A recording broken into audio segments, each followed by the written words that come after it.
हम home makers अक्सर ये बात करती हैं कि होम मेकिंग जो है वो एक बर्डन है। लेकिन आई एम श्योर अगर कुछ माइक्रो हैबिट्स को फॉलो कर लिया जाए तो ये होम मेकिंग बिल्कुल भी हमें बर्डन नहीं लगेगी, बल्कि बहुत ज़्यादा रिलैक्सिंग लगेगी और हमें मज़ा भी आएगा अपने घर के, अपने किचन के कामों को करने में। तो welcome back to my channel Mishi daily routine. तो चलिए स्टार्ट करते हैं आज की इस ज़बरदस्त सी वीडियो को।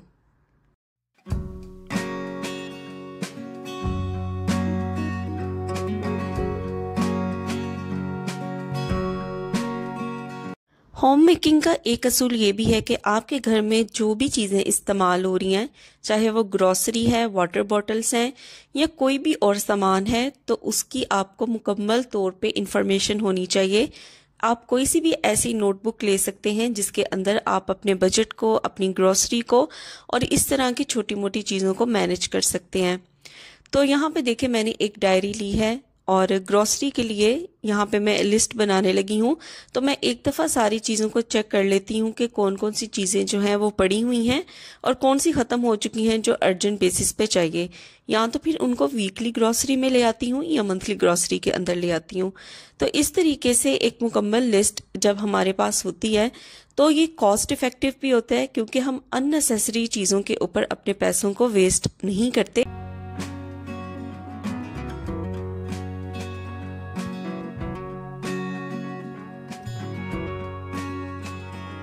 उसके बाद ग्रॉसरी करने जाने से पहले चाहे तो आप अपने मोबाइल में इस पेज की पिक बना लें, ताकि आपको इतनी बड़ी डायरी या कोई पेज आपको ग्रॉसरी के टाइम लेके साथ ना जाना पड़े। अच्छा, सेकंड ऑप्शन जो मैं यूज़ करती हूँ वो ये है कि मैं यूज़ करती हूँ नोटपैड। तो हम सभी के मोबाइल्स में नोटपैड होता है।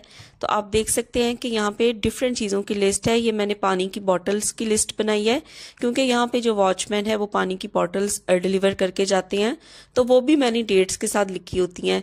तो इसी तरीके से जिस दिन मुझे ग्रॉसरी के लिए जाना होता है, मैं अपने मोबाइल में नोटपैड में ही सारी आइटम्स लिख लेती हूँ कि मुझे ग्रॉसरी के लिए कौन कौन सी चीज़ें चाहिए।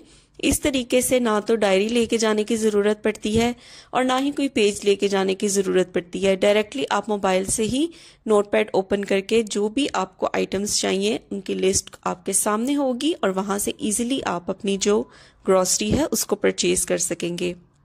इसके अलावा तो इस तरीके की छोटी छोटी चीज़ों को यूज़ करने से ना लाइफ काफ़ी ज़्यादा आसान हो जाती है और एक पूरा स्केड्यूल जो है वो हमारे पास आ जाता है।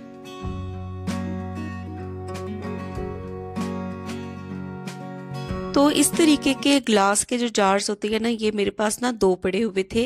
एक बिल्कुल छोटे साइज का है, इसमें हनी था, और ये वाली जो जार है इसके अंदर टोमेटो पेस्ट था। तो इन दोनों को डिस्कार्ड करने की बजाय मैं इनका बहुत ही ज़बरदस्त इस्तेमाल करूँगी। तो आपके पास भी अगर इस तरीके के जार्स हों ग्लास के, तो उनको डिस्कार्ड करने से पहले आप उनका यूज़ एक दफ़ा ज़रूर कर लीजिए। काफ़ी ज़्यादा ये बेनिफिशियल होते हैं। तो यहाँ पे जो छोटे वाला कंटेनर है इसके अंदर मैं सैफरॉन ऐड करने लगी हूँ, जिसको हम ज़ाफ़रान या केसर भी कहते हैं।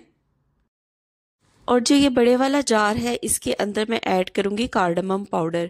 तो कार्डमम पाउडर लाए हुए मुझे मार्केट से ना काफ़ी दिन हो चुके थे। तो ये पिछली दफ़ा जब मैं ग्रॉसरी करने गई थी तो मैं तब लेके आई थी, लेकिन मेरे पास ना कोई जार अभी एम्प्टी नहीं था, इसलिए मैंने इसको इसी तरह पैक रखा था। तो जैसे ही मेरे पास ये टोमेटो पेस्ट वाला जो जार है ये एम्प्टी हुआ है ना, तो इसके अंदर मैं कार्डमम पाउडर को ऐड कर दूंगी। तो वैसे तो हम देखें इलायची का यूज़ करते हैं, जो साबुत इलायची होती है, लेकिन जो कार्डमम पाउडर होता है ना उसका भी बहुत अच्छा टेस्ट होता है। अक्सर लोग जिनको खानों में इलायची नहीं पसंद या किसी मीठी चीज़ में भी वो इलायची का जो दाने अगर मुंह में आए उनको नहीं अच्छा लगता, तो आप इस तरीके से पाउडर का यूज़ कर सकते हैं। तो जो बाकी का पैकेट था उसको मैंने पिन लगा के सिक्योर कर लिया। मैंने इस तरह का ना एक बॉक्स रखा हुआ है जिसके अंदर मैंने मुख्तलिफ स्पून्स जो हैं उनको अरेंज करके रखा हुआ है। कुछ मेयरिंग स्पून्स हैं, कुछ सूप स्पून्स हैं, और कुछ इस तरह डिज़र्ट के साथ या आइसक्रीम के साथ जो स्पून्स आते हैं ना, तो उनको भी मैं संभाल के रख लेती हूँ, ये किसी ना किसी पर्पज़ के लिए इस्तेमाल हो जाते हैं। तो ये देखिए सबसे छोटा ये आपको स्पून नज़र आ रहा होगा, पिंक कलर का मिनी स्पून। तो इसी का मैं यूज़ करूँगी, बड़ा ज़बरदस्त। तो मुख्तलिफ़ किस्म की जब भी आइसक्रीम वगैरह खाएं या डिज़र्ट खाएं तो मैं इन स्पून्स को ना डिस्कार्ड नहीं करती, ये मसाला बॉक्सेस में रखने के काम आ जाते हैं। तो सिमिलरली जिस तरह अभी मैंने इलायची पाउडर जो है वो फिल करके रखा था इस जार के अंदर, तो ये छोटा सा स्पून जो है वो अच्छे तरीके से इसके अंदर फिक्स हो जाएगा और इजीली इसका जो लिड है ना वो क्लोज हो जाएगा। तो इस तरीके से ये वाले जो स्पून्स हैं ना वो किसी ना किसी मसाला बॉक्स में यूज़ हो जाते हैं। अपने साइज़ के अकॉर्डिंग आप इनको जार्स में एडजस्ट कर सकते हैं। तो ये दोनों जो जार्स हैं वो मैं अपने इस वाले बास्केट के अंदर रख दूंगी, क्योंकि तकरीबन चाय का जो सामान होता है जैसे चाय पत्ती है, केसर है, साबुत इलायची है, इलायची पाउडर है, वो मैं एक साथ ही रखती हूँ ताकि चाय वगैरह बनानी हो या कोई डिज़र्ट बनाना हो तो ये ऑन द स्पॉट जो है वो नज़रों के सामने रहें।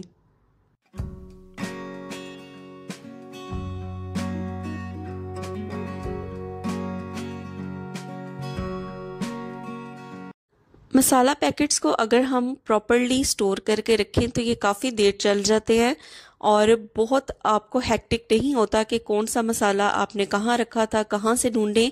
इनको अरेंज करके रखेंगे ना तो काफ़ी इजी हो जाएगा। तो यहाँ पे कुछ ऐसे मसाला पैकेट्स हैं जो ओपन हैं, यानी जिनको मैं ओपन कर चुकी हूँ और उनको पिन लगा के मैंने सिक्योर किया हुआ है, और कुछ ऐसे हैं जो बिल्कुल सील पैक हैं। तो इन दोनों को ना आप डिवाइड करके रखेंगे तो ये आपके लिए भी आसान हो जाएगा इनको ढूंढना, और आपके लिए नेक्स्ट ग्रॉसरी लाने के लिए भी ना आपको ये आइडिया हो जाएगा कि कौन से आपके पास पैकेट्स अभी बंद पड़े हुए हैं जो आपको लाने की ज़रूरत नहीं।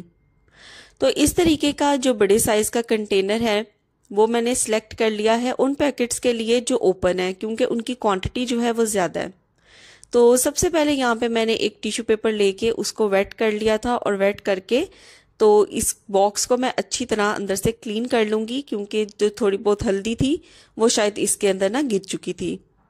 तो अब जितने भी ओपन पैकेट्स थे उनको मैं इस बड़े वाले कंटेनर के अंदर अच्छे तरीके से अरेंज करके रख दूँगी।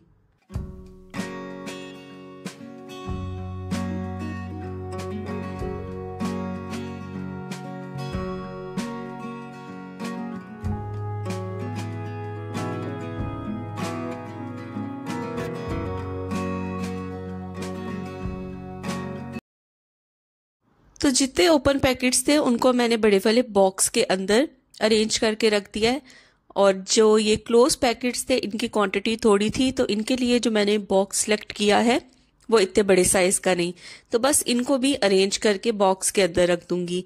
अब इन दोनों बॉक्सेस को मैं किचन काउंटर के अंदर रख दूंगी, और बहुत इजी हो जाता है इस तरह मेरे लिए मसालों को सेग्रीगेट करना और इनको सॉर्ट आउट करना, ढूंढना कि कौन से जो पैकेट्स हैं वो किस बॉक्स के अंदर हैं। तो काफ़ी ज़्यादा ना ये हेल्पफुल हो जाता है।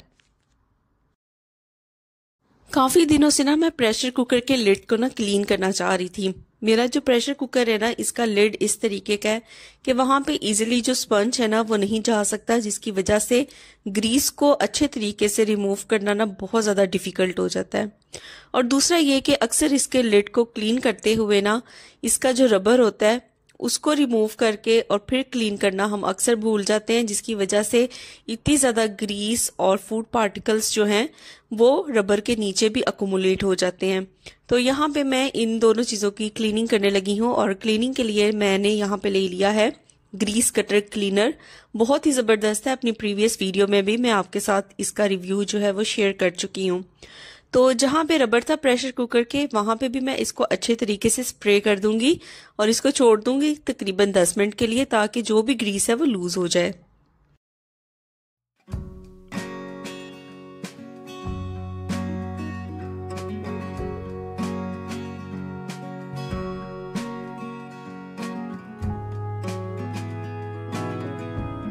तो 10 मिनट के बाद यहाँ पे मैंने स्टील का जो ब्रश है वो ले लिया है, और अच्छे तरीके से इसके इनर पार्ट को मैं स्क्रब करूँगी। और स्क्रब करने के साथ ही आप देख सकते हैं कि इसके अंदर से कितनी ज़्यादा ग्रीस जो है वो निकल के बाहर आ रही है। अभी मैं आपको पानी की कंडीशन भी दिखाऊंगी, यानी जो लिक्विड मैंने स्प्रे किया था, ये देखें कितनी ज़्यादा चिकनाई जो है वो रबर के नीचे वाले हिस्से में भी होती है, लेकिन हम अक्सर इसको इग्नोर कर देते हैं।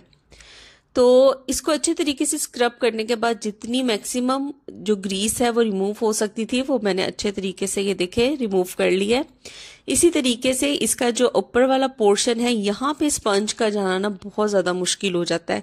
तो यहाँ पे भी मैं यही ग्रीस कटर जो है उसको स्प्रे करूंगी और इसी वाले स्टील ब्रश से इसको भी अच्छे तरीके से क्लीन अप कर लूंगी।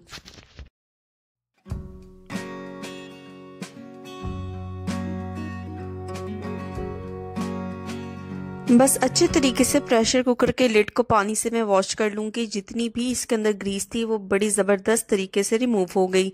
और इसी तरीके से इसका जो रबर है ना, उसको सिंपल मैं जो स्पॉन्ज होता है बर्तन धोने वाला, उसी से मैं इसको स्क्रब कर लूँगी। और जो प्रेशर कुकर का लिड है वो नीट एंड क्लीन हो गया।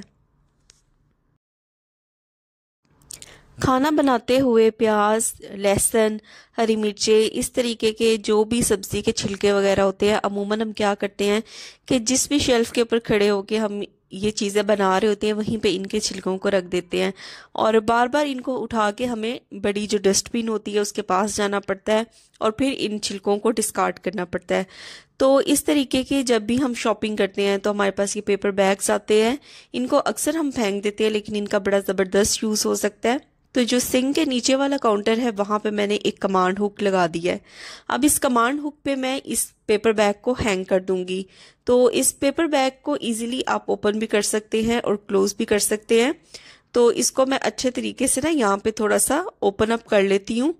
तो अगर आपके पास छोटी डस्टबिन नहीं है, मिनी डस्टबिन जो काउंटर के ऊपर आप हैंग कर सकते हैं, तो आप इस तरीके से काउंटर के अंदर एक कमांड हुक लगा दें और इस तरीके का पेपर बैग ले लें। और जब भी आप कटिंग वगैरह करें तो वहीं पे खड़े होके आप जो भी ड्राई वेस्ट है, जो छिलके वगैरह होते हैं, वेट वेस्ट नहीं, ड्राई वेस्ट जो है वो आप इसके अंदर डिस्कार्ड कर सकते हैं। इसको इजीली जब ये फिलअप हो जाए आप उठाएं और एक ही दफ़ा जो बड़े डस्टबिन है उसके अंदर आप इस सारे गंद को डिस्कार्ड करें और दोबारा से आप इस पेपर बैग को यूज़ कर सकते हैं। तो ये काफ़ी ज़्यादा इजी हो जाता है, बार बार आपको बड़ी डस्टबिन के पास नहीं जाना पड़ता, एक ही दफ़ा आप सारा जो कूड़ा है ना उसको डिस्कार्ड कर सकते हैं। आज मुझे ना इन टूथब्रश को भी क्लीन करना था। तो इस तरीके के 3 टूथब्रश हैं। तो 3 मेंबर्स हैं हम घर में और 3 जो टूथब्रश है इनको मुझे क्लीन करना था। तो यहाँ पे मैंने क्या किया है कि 1 कप के अंदर मैंने पानी ले लिया है और इसको ओवन के अंदर रख के तकरीबन 30 to 40 सेकंड के लिए मैं इसको लगाऊंगी, ताकि जो पानी है वो थोड़ा सा नीम गर्म हो जाए। 2 वीक्स बाद अगर हम टूथब्रशेस को क्लीन कर लेना तो जो भी इनके अंदर बैक्टीरिया या जर्म्स वगैरह होते हैं ना वो फिनिश हो जाएंगे, ख़त्म हो जाएंगे। और ये हमारी हेल्थ से भी बहुत ज़्यादा रिलेट करता है, इसलिए इनको क्लीन करना बहुत इम्पॉर्टेंट है। तो ब्रशेस को ना मैंने पानी के अंदर डिप कर दिया है। अब इसके अंदर मैं ऐड करने जा रही हूँ बेकिंग सोडा। तो तकरीबन 2 स्पून्स जो छोटे वाले थे ना वो मैंने भर के बेकिंग सोडा के इसके अंदर ऐड कर दिए हैं। और साथ ही इसके अंदर हम ऐड करेंगे जी नमक। तो 2 चीज़ें मैं ऐड करती हूँ, बेकिंग सोडा और नमक ऐड कर देती हूँ। और इस पानी के अंदर मैं टूथब्रशेस को तकरीबन छोड़ दूंगी 20 मिनट के लिए। जो भी इसके अंदर कोई फूड पार्टिकल्स होंगे या जर्म्स हैं, बैक्टीरिया वगैरह हैं, उनके लिए ये बहुत अच्छा है कि एक दफ़ा इनकी अंदर से डीप क्लीनिंग हो जाती है। तो बस पानी को मिक्स करके मैंने छोड़ दिया यहाँ पे और तकरीबन 20 मिनट बाद मैं ब्रशेस को ना इस पानी से निकाल लूँगी। अगर मैं आपको पानी की कंडीशन दिखाऊं, शायद आपको वीडियो में नज़र आए या ना आए, ये काफ़ी ज़्यादा येलोइश था। इट्स मीन कि इसके अंदर जो भी डर्ट थी या जो भी फूड पार्टिकल्स थे वो यहाँ से रिमूव हो चुके हैं। तो इस पानी को देखे मैं डिस्कार्ड कर दूंगी और ब्रशेस जो है वो नीट एंड क्लीन हो गए हैं। तो 2 वीक्स बाद अगर हम इस तरह से क्लीन कर लें तो ये काफ़ी ज़्यादा बेनिफिशियल होता है। तो ये थी आज की वीडियो। फिर मिलूंगी आपसे नेक्स्ट वीडियो में कुछ मज़ीद अमेजिंग से टिप्स एंड ट्रिक्स लेके जो आपकी होम मेकिंग को बहुत ही ज़्यादा आसान बनाएंगे। उम्मीद करती हूँ आपको आज की वीडियो तो बहुत ही पसंद आई होगी। तो मेरी नेक्स्ट वीडियो का भी ज़रूर वेट कीजिएगा, इससे ज़बरदस्त टिप्स एंड ट्रिक्स आपके सामने मैं पेश करूँगी। Till then take care, bye bye.